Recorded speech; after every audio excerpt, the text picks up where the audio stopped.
I'm in the National Public Health Laboratory in Dar es Salaam for a COVID-19 test, and filming is not allowed.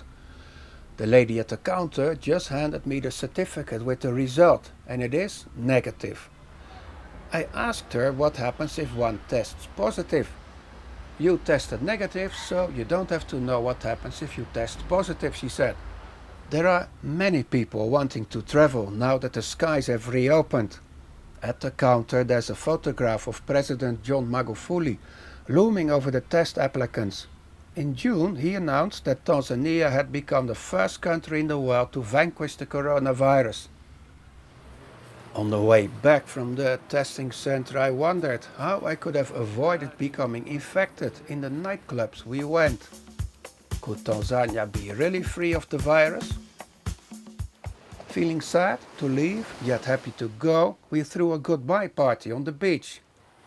The next day I checked in at the airport after having registered on a self-quarantine app established by Kenya's Ministry of Health.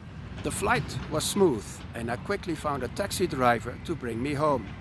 But as soon as we cleared the gate of the airport, I realized there was no other traffic on the roads. The driver told me that it's because of the curfew and that we were exempted because of coming from the airport. Roaming through a dark and deserted Nairobi, I started wondering where I had ended up.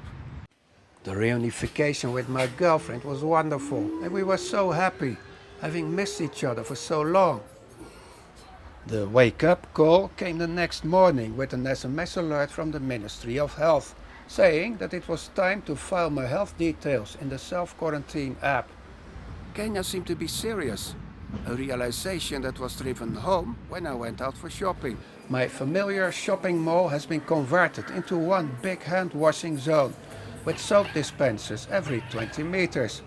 The floor is speckled with footstep stickers, indicating social distancing space. The tables in my usual coffee shop are sprayed before patrons sit down.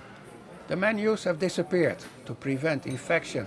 Instead, there are stickers with QR codes for downloading the menu onto my phone.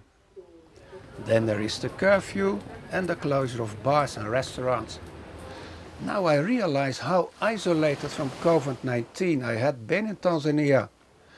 We are happy to be together now in a country where at least the virus is acknowledged and we are reminded to stay vigilant. What really happened in Tanzania we will hopefully find out after the pandemic is over. But I miss my friends on the beach. The alerts for my health check will continue for 14 days. Elmendorp for VOA News in Nairobi.